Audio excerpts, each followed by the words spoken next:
Bismillahirrahmanirrahim. Assalamualaikum warahmatullahi wabarakatuh. Tabi pun.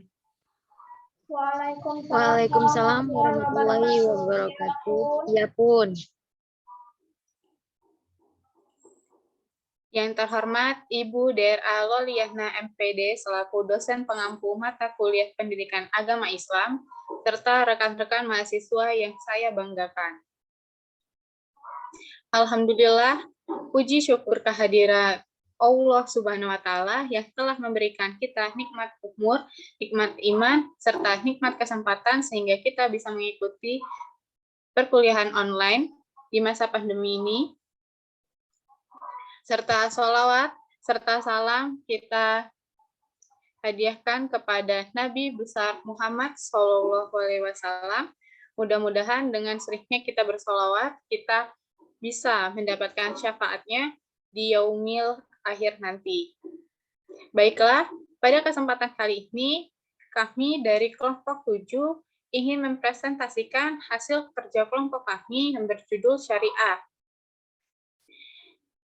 Sebelumnya, saya ingin memperkenalkan anggota kelompok saya terlebih dahulu, yang beranggotakan saya, Liahna Qoimah, NPM 21130531899, sebagai moderator, Indika Salsabila dengan NPM 21130532276 sebagai presentator pertama, lalu ada rekan saya Messi Arsita dengan NPM 21130533300 sebagai presentator kedua. Baik, untuk materi pertama akan disampaikan oleh rekan saya Indika Salsabila, saya persilahkan. Baik, terima kasih atas kesempatan yang telah diberikan. Di sini saya akan menyampaikan materi pertama mengenai pengertian syariah. Kata syariah dan pecahannya dalam Al-Quran ditemukan sebanyak 5 kali. Menurut Zazuli, kata syariah secara etimologi mempunyai banyak arti. Salah satunya, syariah yang berarti ketetapan dari Allah bagi hamba-hambanya, dan juga bisa diartikan dengan jalan yang ditempuh manusia, atau jalan menuju ke air, atau juga bisa berarti jelas. Mahmud Shaltut dalam Al-Islam Aqidah wa Syariah menyebutkan kata syariah berarti jalan menuju sumber air yang tidak pernah kering. Kata syariah juga diartikan sebagai jalan yang terbentang lurus. Sementara secara terminologi, syariah adalah hukum-hukum yang ditetapkan oleh Allah untuk hamba-hambanya dan dibawa oleh seorang Rasul Muhammad SAW. Baik hukum tersebut berhubungan dengan cara tingkah laku, yaitu yang disebut dengan hukum furu.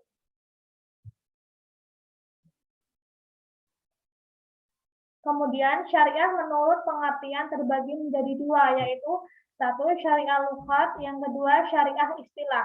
Dalil-dalil mengenai syariah terdapat dalam Al-Quran Surat Al-Ma'idah ayat 48 dan Al-Quran Surat Asy-Syara ayat 13. Tujuan Allah Subhanahu wa Ta'ala menurunkan syariah Islam. 5 tujuan diturunkannya syariah Islam ini yang dikenal dengan maqasid asy-syariah, maksud dan tujuan syariah. Kelima maqasid tersebut adalah yang pertama hifz azin, menjaga agama sebagai bentuk penjagaan Islam terhadap agama atau hifz azin. Maka Allah Ta'ala telah memerintahkan kepada hamba-hambanya untuk melaksanakan ibadah. Yang kedua, memelihara jiwa, hifz an-nafs, dalam melindungi seluruh umat manusia, maka dalam rangka menjaga keselamatan jiwa manusia dari pembunuhan tanpa alasan yang benar, Allah Ta'ala telah mengharamkan membunuh manusia tanpa alasan yang dibenarkan Islam. Baik, materi selanjutnya akan disampaikan oleh rekan saya, Messi Arsita. Kepada Messi Arsita, saya persilakan.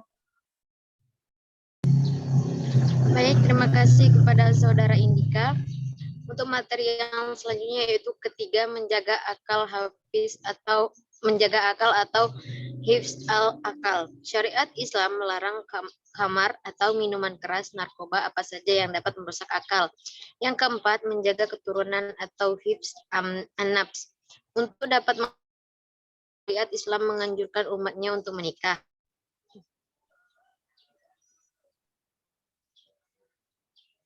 Yang 5. Menjaga halal amal. Untuk memperoleh harta yang halal, syariat Islam membolehkan berbagai macam bentuk muamalah seperti jual beli, sewa menyewa, gadai, dan yang lainnya.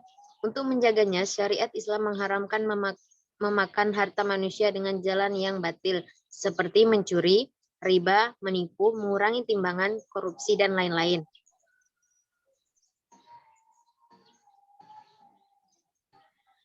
Yang selanjutnya, fungsi syariah bagi umat Islam. Yang pertama, manusia sebagai hamba di mana harus menghambakan dirinya di hadapan Khalik atau Allah Subhanahu wa taala. 2. Manusia sebagai khalifah di muka bumi atau mengurus dan mengatur tatanan hidup.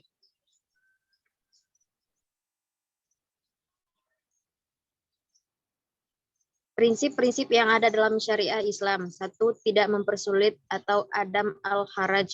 Dalam menetapkan syariat Islam, Al-Quran senantiasa memperhitungkan kemampuan manusia dalam melaksanakannya.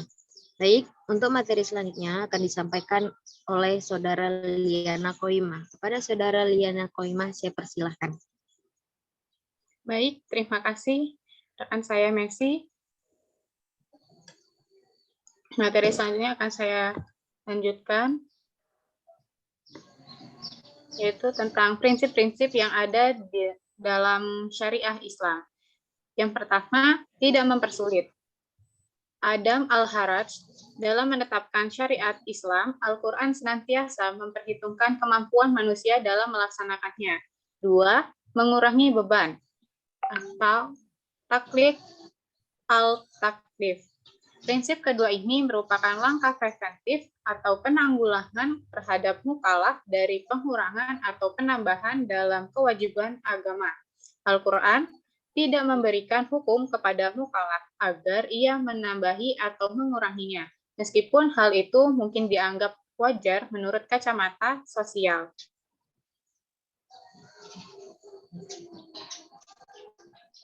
Selanjutnya, perbedaan syariah Islam dengan fikih Islam.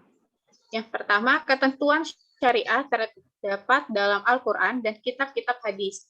Syariah yang dimaksud adalah wahyu Allah dan sunnah Nabi Muhammad sebagai Rasulnya. Sedangkan fikih adalah sebuah pemahaman manusia yang memenuhi tentang syariah dan terdapat dalam kitab-kitab fikih. Yang kedua, syariah bersifat fundamental dan cakupannya lebih luas, bahkan meliputi akhlak dan akidah.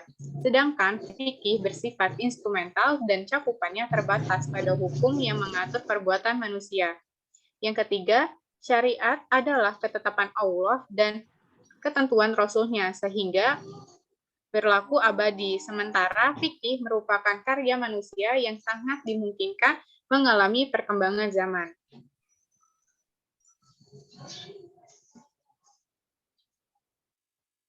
4. Syariah hanya satu, sedangkan fikih berjumlah banyak karena merupakan pemahaman manusia seperti terlihat dalam mazhab-mazhab fikih. Yang kelima, syariah menunjukkan konsep kesatuan dalam Islam, sedangkan fikih menunjukkan keragaman pemikiran yang memang dianjurkan dalam Islam.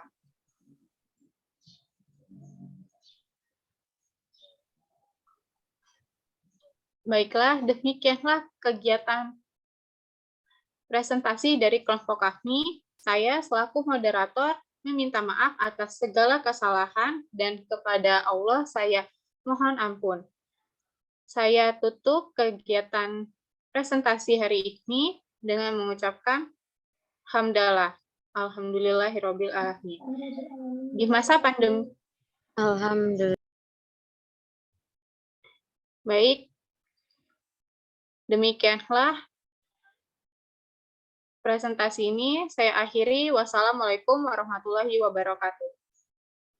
Waalaikumsalam warahmatullahi Waalaikumsalam warahmatullahi wabarakatuh.